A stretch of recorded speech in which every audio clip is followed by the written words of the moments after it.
ఈరోజు తెలంగాణ రాష్ట్రంలో పూర్తిగా లా అండ్ ఆర్డర్ ఫెయిల్ అయిపోయినది.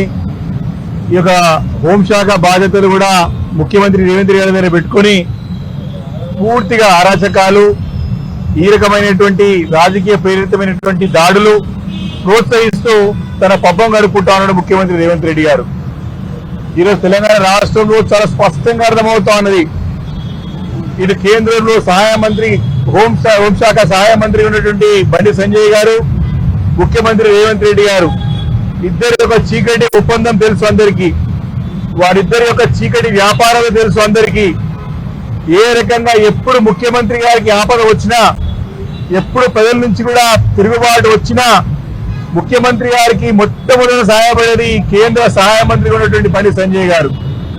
కాబట్టి వారిద్దరి యొక్క ఒప్పందంలో భాగంగానే మరి ఒక దాడి జరిగిందని స్పష్టంగా అర్థమవుతా ఉన్నది. ఈరోజు బండి సంజయ్ గారు సమాధానం చెప్పాలా? వారంతగా బాధ్యత గల పదవిలో ఉన్నటువంటి వ్యక్తి. సరే, ప్రతి ఒక్కరికి కూడా అవకాశం వస్తుంది, తన రాజకీయంగా ఎన్నో అవకాశాలు వస్తాయి. కానీ గతం మర్చిపోవద్దు. బండి సంజయ్ గారు మీకు అహంకారంతో కళ్ళుకు నెత్తికెక్కి మాట్లాడుతా ఉన్నారు. 2014 ముందు ఏ రకంగా చందాలు వేసుకుంటూ బతుకుంటూ అందరికి తెలుసు. నువ్వు ఎంపీ కాక ముందుకు ఏ రకంగా భిక్షాటన చేసి బతుకున్నావు అందరికి తెలుసు. నీ యొక్క ఎంపీ ఎన్నికల్లో గెలుస్తానికి ఏ రకంగా అన్ని తాకట్టు పెట్టుకొని నేను ఎలక్షన్స్ అని చెప్పి సింపతితో గెలిచిన అందరికి తెలుసు. ఈరోజు అహంకార పూరితమైనటువంటి వైఖరితో పెద్ద పెద్ద మాటలు, అనరాని మాటలు, ఒక భాష అంటే మా యొక్క పార్టీ నాయకత్వం పైన ఇష్టానుసారంగా మాట్లాడి, దిగజారి మాట్లాడి మమ్మల్ని అవమానించేయమనే కాకుండా మమ్మల్ని అన్ని రకాలుగా అంటే ఇబ్బంది పెట్టే రకంగా మాట్లాడి ఈరోజు మీకు సమానం చెప్తే, మీరు మాట్లాడిన భాషలో మేము సమానం చెప్తే తట్టుకోలేని పరిస్థితి.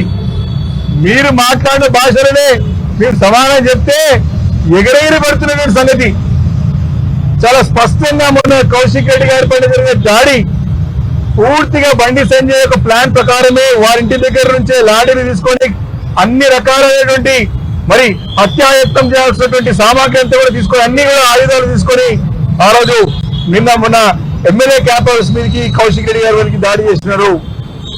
కౌశిక్ రెడ్డి గారు ఏం తప్పు మాట్లాడినాయా? కౌశిక్ రెడ్డి గారు ఏం అడిగినాయా బండి సంజయ్ని? ఏ అంశం పైన చర్చకు వస్తావు? చర్చకు రా.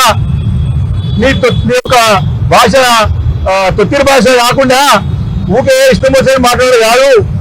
మీకు ఏ అంశం పైన సరే ఆ అంశం పైన మారటానికి మా పార్టీ నాయకుడు సిద్ధంగా ఉందా, మా పార్టీ సిద్ధంగా అని చెప్పినాడు. నువ్వు లేనిపోయిన ఆరోపణలు చేస్తే అరే నువ్వు కూడా తంబాకు తిరుగుతావా, తంబాకు ఎఫెక్ట్ అయ్యా ఇంటికి విషయమని చెప్పినాడు.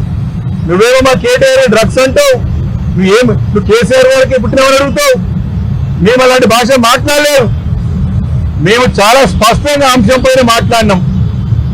బండి సంజయ్ గారు, ముఖ్యమంత్రి రేవంత్ రెడ్డి గారు, మీరు మాట్లాడిన భాషలో మీకు సమానం చెప్తే అర్థమవుతా ఉన్నది. కేవలం ఇంకా 2 సంవత్సరాలు ప్రభుత్వం ఉంటుంది రాష్ట్రంలో. మీరు ఇదే రకమైనటువంటి సంస్కృతిని మీరు ముందు తీసుకుపోతే, ఇదే రకమైన సాంప్రదాయాలు ముందు తీసుకుపోతే రేపు పొద్దున మీ పైన దాడులు కానీ మిమ్మల్ని ఎవరు ఆపలేరు.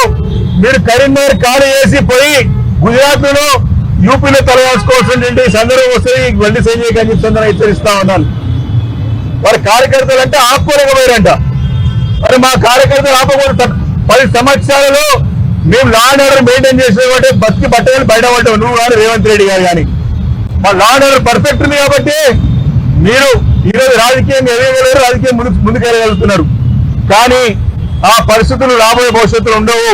మీరు ఏ రకంగా కొనసాగితే మాత్రం తప్పకుండా మీకు తగిన రీతిలో గుణపాఠం తప్పదని చెప్పి మనవి చేస్తా ఉన్నారు. మరి ఈరోజు డీజీపీ గారిని చాలా స్పష్టంగా అన్ని ఆధారాలతో పాటు అన్ని ఓపెన్ గా ఈరోజు అన్ని పత్రికలలో కానివ్వండి, ఎలక్ట్రానిక్ మీడియాలో కానివ్వండి, అన్ని ఆధారాలతో పాటు మేము ఇక్కడ పోలీస్ కంప్లైంట్ ఇస్తే ఇప్పటికి కూడా ఎఫ్ఐఆర్ బండి సంజయ్ గారి పేరు కాలేదు. వారు ఎంత పదిలో ఉన్నో కాక ఖచ్చితంగా వారు చట్టరీత్యా నేరం చేసావు, తప్పు చేసావు. బండి సంజయ్ గారు A1 గా మరి ఎఫ్ఐఆర్ చేర్చాలని చెప్పేసి మేము డీజీపీ గారు డిమాండ్ చేయడం జరిగింది. తప్పకుండా వారు చేయాల్సిందే. వారిపైన పరువు నష్ట దావా, వారన్న మాటలకు ఇప్పటికే పరువు నష్ట దావాలు ఉన్నాయి. తప్పకుండా పరువు నష్ట దావాలు వేస్తాం. వారిని న్యాయస్థానంలో వదిలిపెట్టాం, ప్రజా కోర్టులో వదిలిపెట్టాం. రాబోయే రోజుల్లో ఇదే రకంగా కొనసాగితే మాత్రం తన గుణపడ తప్పని చెప్పి సందర్భంగా మనం చేస్తా ఉన్నాం.